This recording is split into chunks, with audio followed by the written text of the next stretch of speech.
रितेश भाऊ बोलत होते सरळ सरळ की अरे तो प्रायोरिटी देत नाही तुला. तर तिथे मी ऍक्सेप्ट केलं होतं की नाही देते प्रायोरिटी. पण याचा अर्थ असा नाही की आमचा स्वभाव मॅच झाला. कारण की स्वभाव मॅच झाला असतं तर मग वेगळंच काहीतरी घडलं असतं. माणूस म्हणून कसं चेंज होणं, मी लगेचच एका दिवसात बिहेवियर थोडी चेंज होणार आहे. अगेन मी चुकलोय. मीच चुकलोय मग. ती पहिल्याच का दुसऱ्या आठवड्यात काहीतरी बोलली होती की मला माझ्यापेक्षा जास्त महत्वाचं कोणी नाही. सो ते एक वाक्य माझ्या डोक्यात स्टक राहिलं होतं आणि ते अजूनही तसंच आहे. तसं ठरलं होतं. पण नंतर अरबाजच जाऊन परत तिकडे गेला आणि त्यानंतर मी ठरवलं की ह्या दोघांपासून जेवढं लांब राहता येईल. आर्याकडून ते कन्फेशन एक सेकंद आलं आणि दुसऱ्या सेकंदाला ते बदललं गेलं. तर तो असा काही अँगल आणण्याचा प्रयत्न होता का तिचा? ते खरं होतं खोटं होतं तिचं बोलणं? सगळ्या लँग्वेजेसचा रिस्पेक्ट आहे मला. मी कधी भाषेवरती कोणाच्या कधीच काय बोललेलं नाही आजपर्यंत. नमस्कार मंडळी, लोकसत्ता लाईव्हमध्ये आपल्या सगळ्यांचं स्वागत. आज आपल्याबरोबर आहे बिग बॉस मराठीच्या सगळ्यात गाजलेल्या पर्वातला एक खेळाडू वैभव चव्हाण. सगळ्यात आधी लोकसत्ता लाईव्हमध्ये तुझं खूप स्वागत. Thank you so much. Thank you. So yes, सुरू करूया. मला अपेक्षा आहे की तू आता तरी खुलून बोलशील हं? अजिबात दडपण ठेवू नकोस. सो जेव्हा रितेश सरांनी अनाऊन्स केलं की या आठवड्यात एलिमिनेट होतोय वैभव, तेव्हा तुझ्या चेहऱ्यावरती एक कंपोज्ड भाव होता, पण आतमधून तो शॉक होता का अपेक्षित होतं, कसं काय? नाही, शॉक नव्हतो मी. कारण की ज्या पद्धतीने मी खेळलोय आणि ज्या पद्धतीने गोष्टी घडल्या तर हे थोडंसं जाणवलं होतं मला. कारण की ते ॲक्सेप्ट करणं पण गरजेचं आहे. आपल्याला माहिती पाहिजे की आपण कुठे चुकलोय आणि जे मला माहीत होतं की आपण बऱ्याच गोष्टी चुकल्यात आणि बऱ्याच गोष्टी मला बदलता आल्या नाहीत. त्याची खंत आहे मला की ते बदलू शकलो नाही मी. तिथल्या तिथे नाही बदलू शकलो आणि जे काय गोष्टी मला बोलल्या गेल्या किंवा ज्या काही टॅग्स मला लागले ते मी पुसू शकलो नाही. मला माहीत नाही कसं काय झालं. पण नक्कीच मी म्हणेन गोष्टी चुकल्या म्हणूनच तुम्ही बाहेर आहे. चुकल्या नसतं तर मी आतमध्ये असतो आणि एक्सपेक्ट म्हणजे होतं एक्सपेक्टेड की गोष्टी घडतील म्हणून अशा. ओके. सो बिग बॉससाठी जेव्हा विचारणा झाली तेव्हा काय वाटलं होतं आणि तेव्हा काय नक्की विचार केला होतास की घरात जाऊन असं करायचं तसं करायचं, तसं केलं का आणि काही? नाही नाही, म्हणजे ठरवलं नव्हतं ॲक्च्युली मी काय करेल किंवा काय नाही. बहुतेक त्याच्यामुळे थोडंसं हे झालं असेल. ठरवलं असतं तर मे बी वेगळं काहीतरी घडलं असतं. सिच्युएशन्स खूप जास्त बदलतात तिथे. कोणावरती विश्वास ठेवायचा कोणावरती नाही काहीही कळत नाही तिथं. कारण की टास्क असे येतात किंवा गोष्टी मागे अशा बोलल्या जातात आणि समोर वेगळं बोललं जातं तर ते कळत नाही लवकर की कोणावरती विश्वास ठेवायचा कोणावरती नाही. सो मला असं वाटतंय की बहुतेक चुकले ह्या अंदाजाने म्हणण्यापेक्षा समजायला वेळ गेला मला की काय घडतंय काय नाही. आणि ज्यावेळेस अनाऊन्स झालं की बाबा येतोय त्यावेळेस मला खूप एक्साइटमेंट होती. खूप जास्त म्हटलं धमाल करूया मजा मस्ती करूया. पण तसं घडलं नाही. धमाल झाली. धमाल म्हणजे फुल ऑन धमाल झाली माझी. हरकत नाही. तर आता विश्वासाचा मुद्दा आहे, तर तुझा जो विश्वासू माणूस दिसला आम्हाला अरबाज, वाटला तरी बाहेर. ओके. तर जेव्हा अरबाजला पहिल्यापासून ओळखत होतास की तिथे बॅकस्टेजला झाली तीच भेट पहिली? नाही, मी ओळखत नाही त्याला. म्हणजे ओळखत नव्हतो बिलकुल पण. आणि अजूनही मला वाटतं तुम्ही बघू शकता इंस्टाग्राम वगैरे पण खोलून. कधी फॉलो वगैरे आम्ही केलेलं नाही. मला माहीत नाही. मी ते स्प्लिट्सविला जो शो केला त्याने तो पण बघितला नाहीये. सो मला माहीत नाही तो माणूस म्हणून बाहेर कसा आहे आणि आतमध्ये कसा आहे. मला एवढंच दिसतं की समोर आहे माझ्या हाच माणूस असेल. आपण म्हणतो ना की बाबा समोर जो वागतोय तो तसाच असेल मे बी. सो मला बाहेरचं माहीत नाही त्याचं कसं आहे काय आहे. आणि नक्कीच मला असं वाटतं की जर वेगळं काहीतरी आतमध्ये असेल तर नक्कीच मग मी सगळ्यात मोठा काय म्हणू शकतो की बाबा मी सगळ्यात मोठी चुकी केली आहे जर तसं काही वेगळं असेल तर. पण आता माहीत नाही की कसं आहे काय आहे. आणि विश्वासू असं नाही म्हणू शकत आपण. कारण की जर त्याने पण तेवढीच प्रायोरिटी मला दिली असती तर मी म्हणू शकलो असतो की विश्वासू माणूस आहे. पण ते वन साइडेड होतं हे सगळ्यांना माहिती आहे. सगळ्यांना दिसत होतं की मीच आपलं एफर्ट्स टाकतोय. पण तुला माहितीये का आता की ते वन साइडेड होतं? नाही, मला त्यावेळेस ज्यावेळेस सांगितलं त्यावेळेस पण माहित होतं. असं काही नाहीये की मला कळत नव्हतं आतमध्ये. रितेश भाऊ बोलत होते सरळ सरळ की अरे तो प्रायोरिटी देत नाही तुला. तर तिथे मी ऍक्सेप्ट केलं होतं की नाही देते प्रायोरिटी. पण मी माणूस तसा नाहीये ना अरे की बाबा मी काहीतरी लगेच जाऊन उगाच डिवचेन त्याला किंवा काहीतरी बोलेन. असा माझा स्वभाव नसल्यामुळे मे बी तो स्वभाव मलाच भारी पडला मला वाटतंय. पण माहीत नाही म्हणजे कसं आहे काय अजूनही मला आयडिया नाही आहे. येईल हळूहळू येईल आयडिया कदाचित. तू ना एक वैभव वाक्य म्हणाला होतास की अरबाजशी कनेक्शन होण्यामागचं कारण म्हणजे बाहेर किंवा ओव्हरऑल तुमच्या बोलण्यात तुमच्या आयुष्यात घडलेल्या गोष्टी बऱ्यापैकी सारख्या आहेत हो असं तू हो म्हणालात. हो हो. ती एखादी सारखी गोष्ट सांगू शकतोस? अं, ज्या एजला तो आहे त्याचं वय आता काहीतरी 24-25 काहीतरी आणि माझं एज 30+ आहे मी आता. सो त्याच्या एजला असताना ज्या त्यांनी मला शेअर केल्यात काही गोष्टी तर ते सेम टू सेम होत्या. त्याच्यामुळे मग ते सेम सेम टू सेम जो म्हणण्याचा प्रकार होता याचा अर्थ असा नाही की अरबाज मी सेम आहे ज्याने मला टॅग लागला तर Yes. तसं नव्हतं ते. तर त्याच्या त्याच्या बाबतीत गोष्टी घडलेल्या वेगळ्या होत्या, माझ्या माझ्या बाबतीत गोष्टी घडलेल्या वेगळ्या होत्या आणि त्यांनी जे रिॲक्शन त्यावेळेस दिली होती त्याच्या गोष्टी ज्या घडल्या त्यावेळेस मी 25 वर्षाचा असताना मी सेम रिॲक्शन दिली होती. तर त्या गोष्टी कुठेतरी मॅच झाल्या होत्या फक्त. ह्याचा अर्थ असा नाही की आमचा स्वभाव मॅच झाला, कारण की स्वभाव मॅच झाला असता तर मग वेगळंच काहीतरी घडलं असतं. तर स्वभाव आमच्या दोघांचे वेगळे आहेत. आमचं बोलण्याची पद्धत वेगळी आहे, आमचं राहणीमान वेगळं आहे. कुठेही असं नाही की बाबा त्याचं आणि माझं एकदम सगळं सेम आहे किंवा त्याचं ॲग्रेशन माझं ॲग्रेशन वेगळं आहे. बऱ्याच गोष्टी डिफरन्शिएट होत्या पण लोकांनी आता जर तसं जज केलं असेल तर मग ते काढणं पण डिफिकल्ट आहे माझ्यासाठी. पण तसं नव्हतं आणि मी नक्कीच सांगेन की आता ते तिथं असताना पुसणं वेगळं आहे पण आता बाहेर येऊन मी उगाच ते पुसायचा प्रयत्न करतोय असं होईल. खरं ते खरं शेवटी की बाबा तुम्हाला जर वाटतंय तसं आहे तर मी नक्कीच हळूहळू ते बदलेल मला असं वाटतंय. नक्कीच बदलायचा प्रयत्न करेन. मुद्दामून कुठल्या गोष्टी करू शकत नाही मी जे मला आतमध्ये पण नाही जमलं की मुद्दामून काहीतरी घडवून आणणं किंवा मुद्दामून कोणाला सपोर्ट करत बसणं किंवा मुद्दामून कोणाच तरी फॅन फॉलोइंग जास्त आहे म्हणून तिकडे पळणं. हे नाही केलंय मी तिथे आणि मी माझा माझा राहायचा प्रयत्न केला. नक्कीच मला असं वाटतं थोड्याशा गोष्टी चुकल्यात आणि त्या ॲक्सेप्टेड आहेत मला. बघू आता बाहेर गेल्यावर ते अजून मला ॲक्सेप्ट करायला लागणार आहे की बाबा काय काय घडलंय मला अजून सांगा. अजून फोन नाही बघितलायस नाही तरी? बघितलं नाही बघितलं हा नक्की. अरे फोन मी बघेन आणि जे काही लोक बोलत असतील ना तर ते मी ॲक्सेप्ट करेन, कारण की लोक बोलतायत तर कुठल्या तरी कारणावरूनच बोलतायत. असं नाही की बाबा उगाच उचलली जीभ लावली टाळायला, असं नाहीये. काहीतरी बोलत असतील त्याच्या पाठीमाग काहीतरी रिझन असेल, त्यांना वेगळे एक्सपेक्टेशन असतील. मलाच माझ्याबद्दल एक्सपेक्टेशन्स वेगळे होते जे की घडत नव्हत्या म्हणून मला अजून मी थोडंसं सेट बॅकवर स्टेप बॅक जात होतो. सो ठीक आहे आता बघूया पुढे काय होतं. येस. सो आता तू म्हणालास की बऱ्याचशा गोष्टी ज्या आधी घडल्यात त्या कदाचित सारख्या होत्या पण आत्ताच्या नाहीत. पण मग अरबाज आणि अरबाज 1 अरबाज 2 दिसण्यापेक्षा वैभव 1 वैभव 2 का नाही दिसलं? अरबाज तेवढा मॅनिप्युलेटिंग होता का? मॅनिप्युलेटिव्ह नव्हता तो तसं बघायला गेलं तर. पण त्याचं ॲग्रेशन वगैरे ज्या गोष्टी होत्या तर त्याला जास्त हाईप झाला असेल तो मे बी. आणि त्याला खूप जास्त बोलायची सवय जी मला नाही आहे. तर तिथे कुठेतरी मला असं वाटतं की जर मी पण त्यासारखं बोललो असतो की नाही का मी माझे एक्सप्लेनेशन 10 वेळा दिले असते तर मग गोष्टी बदलल्या असत्या. पण माणूस म्हणून कसं चेंज होणं मी लगेचच एका दिवसात बिहेवियर थोडी चेंज होणार आहे. पण जास्त बोलत नाही मी इथे पण बोलताना गडबडतोय मी कारण की जास्त बोलू शकत नाही मी, जास्त एक्सप्रेसिव्ह नाही आहे मी. ठीक आहे पण माझं काम वेगळं आहे कारण माझी फील्ड जी आहे ती वेगळी आहे. एंटरटेनमेंट फील्डमध्ये ॲक्टर आहे मी. मला ज्या गोष्टी दिल्या जातात त्यात इम्प्रोव्हायझेशन करण्याचं मला आनंद आहे, ना की स्वतः काहीतरी वेगळं क्रिएट करण्यापेक्षा. हां, उगाच कोणाच्या मध्ये मध्ये जाणं किंवा स्वतःचं मी किती मोठा, मी किती असं तसं बोलण्यापेक्षा मग काम किती मोठं आहे तर ते मला करायला आवडतं. सो नक्कीच मॅनिप्युलेटिव्ह तो आहे नाही मला नाही माहिती. जर असेल तर मग अगेन मी चुकलोय का? मीच चुकलोय मग. दुसरं काय म्हणू शकतो. आता खूप बोलण्याचा विषय काढलास तर जिचं तोंड सतत चालू असतं तर निक्कीबद्दल बोलूयात आपण. निक्की ॲक्च्युली तू म्हणतोयस की आधी तुमचा जो ग्रुप होता तो फार होता म्हणजे दिसत होता स्ट्रॉंग आहे. आणि निक्कीने पण एका सेगमेंटमध्ये असं ती म्हणाली होती की माझी या घरातली प्रायोरिटी अरबाज नंतर वैभव आहे. मग नेमकं तुमचं कुठे बिनसलं?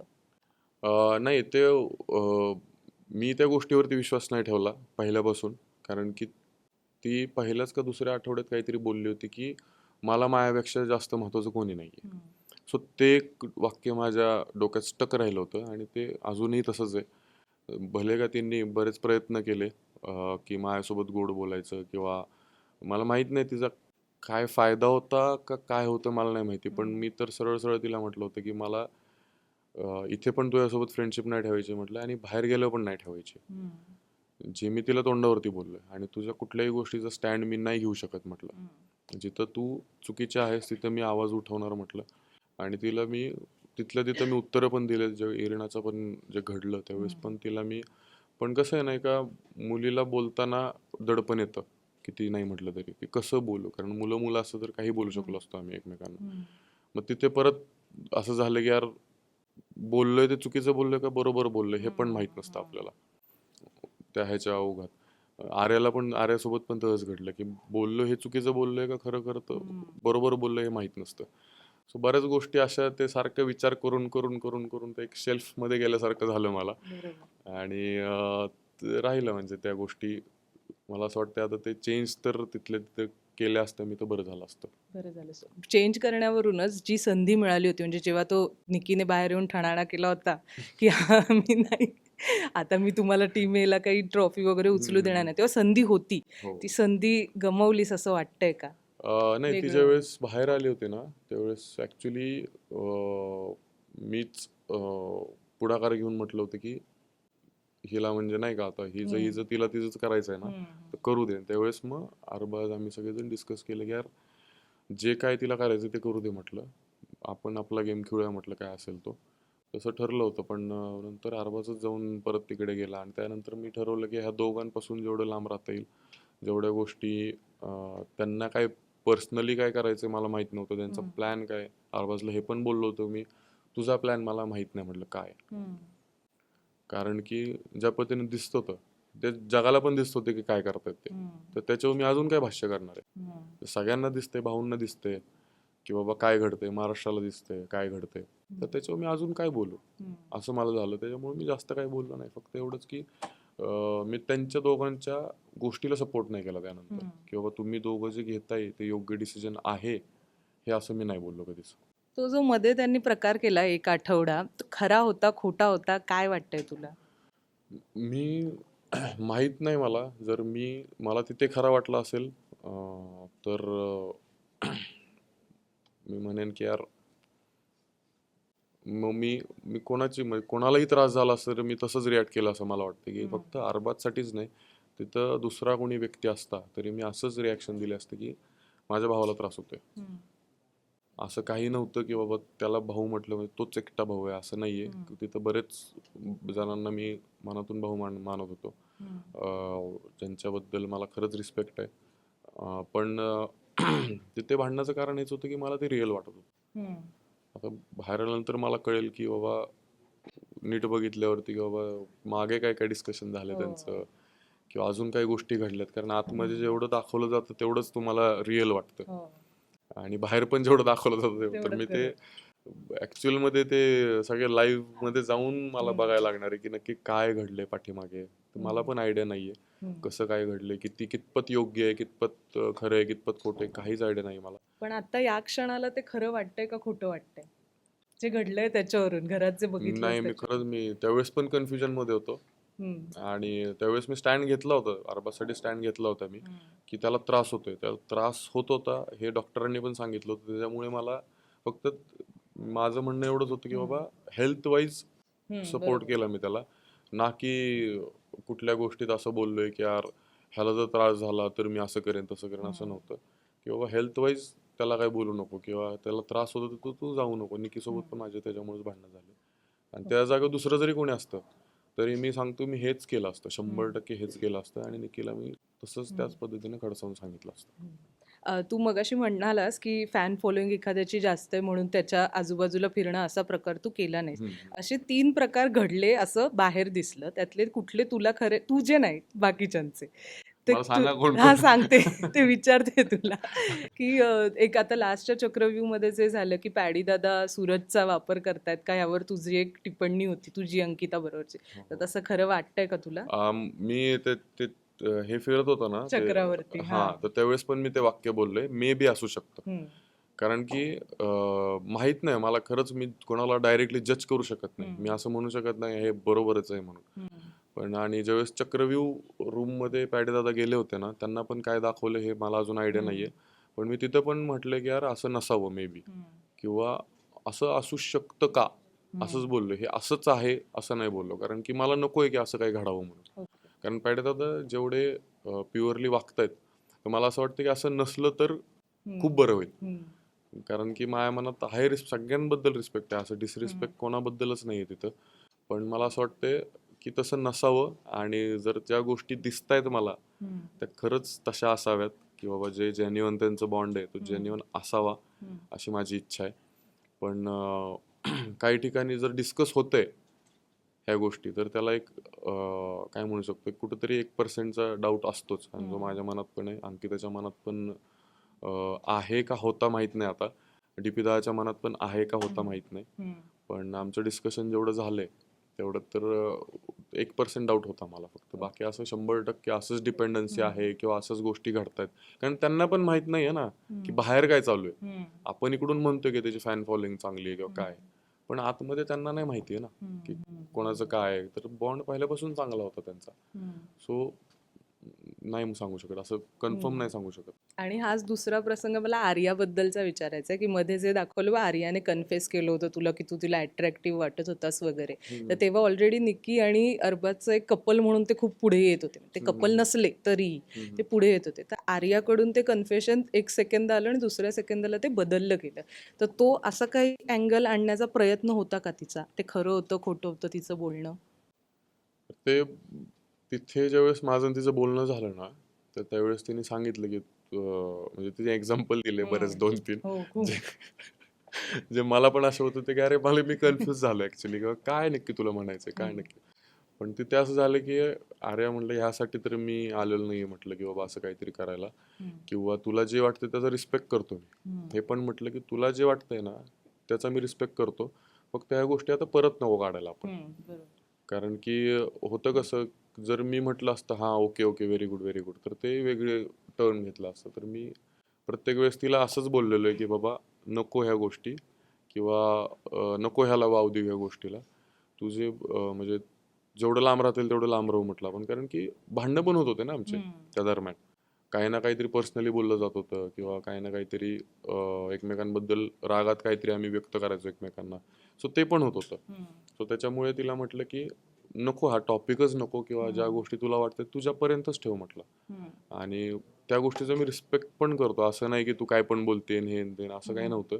अजूनही मी तिला लास्ट पर्यंत मी म्हणत होतो की तुझ्या गोष्टींचा मी रिस्पेक्ट करतो.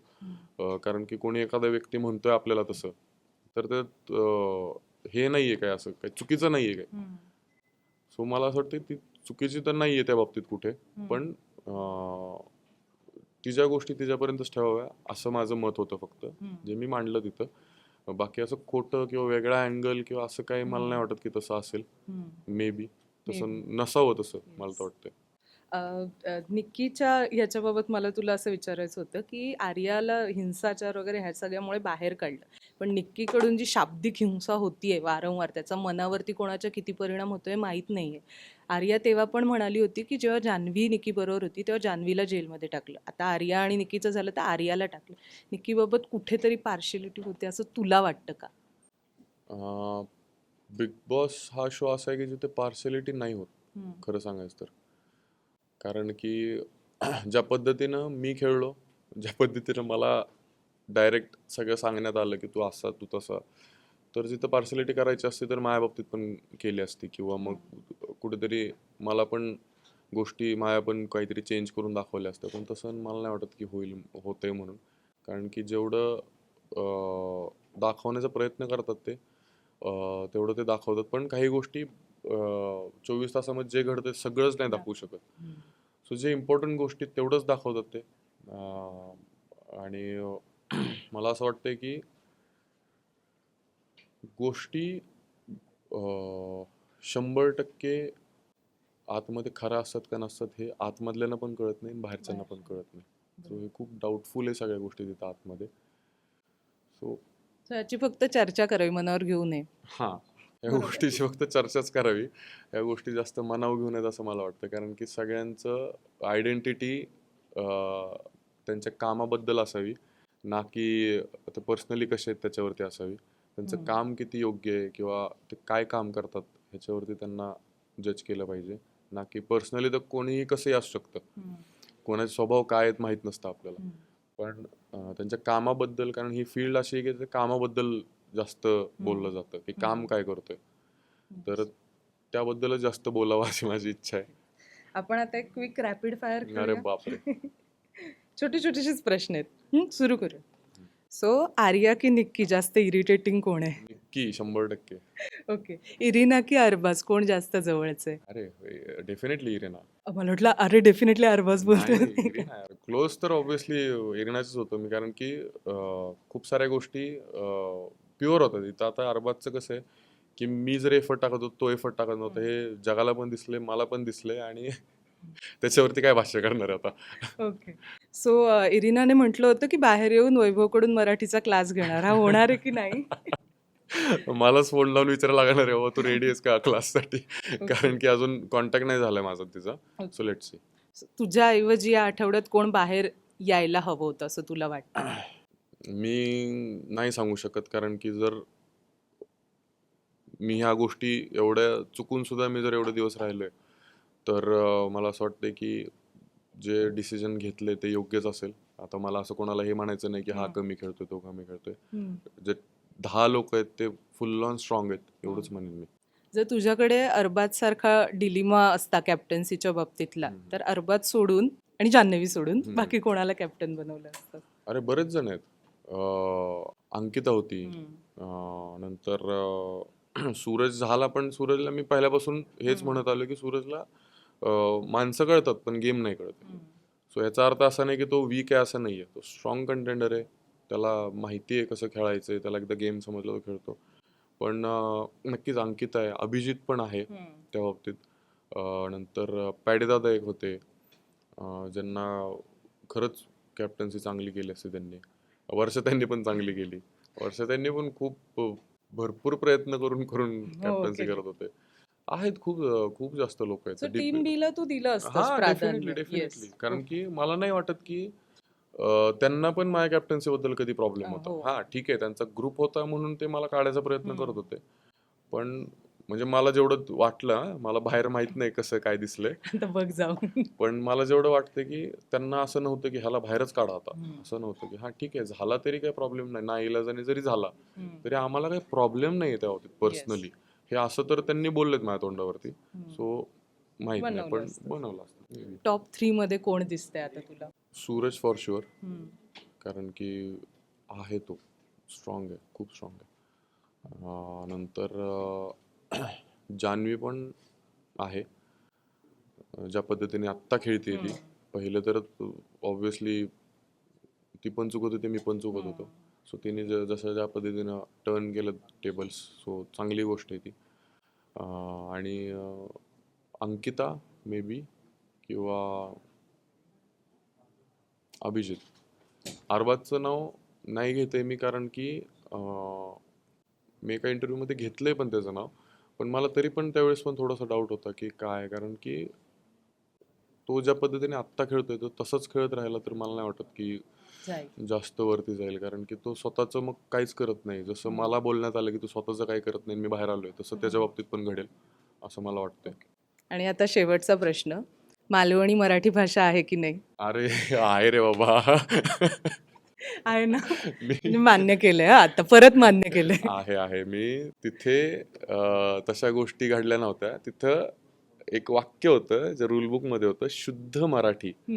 तर मला काहीतरी करून आम्ही काय करतो ना, तिथे एक रूल्स येतात ना, तर आम्ही लूप होल्स शोधायचा प्रयत्न करतो तिथे.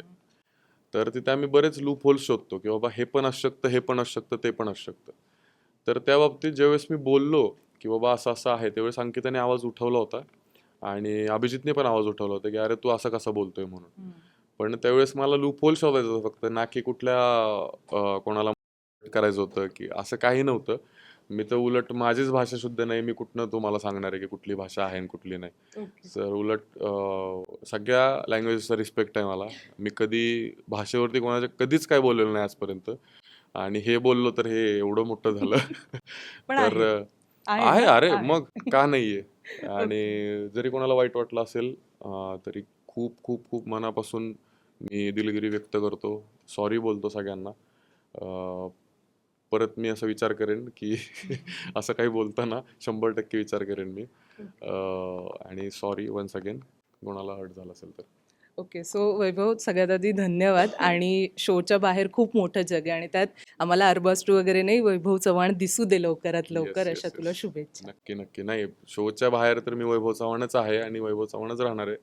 तिथे कोणी कोणाचं नाव माझ्यासोबत जोडलं जाणार नाही, हे 1000% मी गॅरंटी देतो. कारण की मला माहिती आहे मी कोण आहे. तिथे जरी वेगळ्या काही गोष्टी घडल्या असतील, पण इथे हातात माझ्या सिच्युएशन आहेत, माझे मी डिसिजन घेतो इथे, तिथे वेगळ्या गोष्टी घडतात. सो मला असं वाटतं जज एवढ्या लवकर करू नका. गोष्टी बदलतील, बदलायचा मी प्रयत्न करेन आणि नक्कीच मी माणूस कसा आहे हे पण हळूहळू कळेल. लगेच 1.5 महिन्यात पण काय सांगता येत नाही, कारण की तिथे खूप वेगळ्या गोष्टी असतात ज्या ज्या मला पण अजून कळायला नाहीत. आणि आय होप सो की अशा गोष्टी नको यायला समोर, की गोष्टी बदलतील त्या बाबतीत. सो जे काय सगळ्यांबाबतीत सांगेल की जे काय घडते ते चांगलं घडावं सगळ्यांबाबतीत, आणि माझ्या बाबतीत पण चांगलं घडावं अशी मी घडणार इच्छा व्यक्त घडणार. करतो. तुला त्यासाठी खूप खूप all the best. Thank you so much. Thank you. Thank you.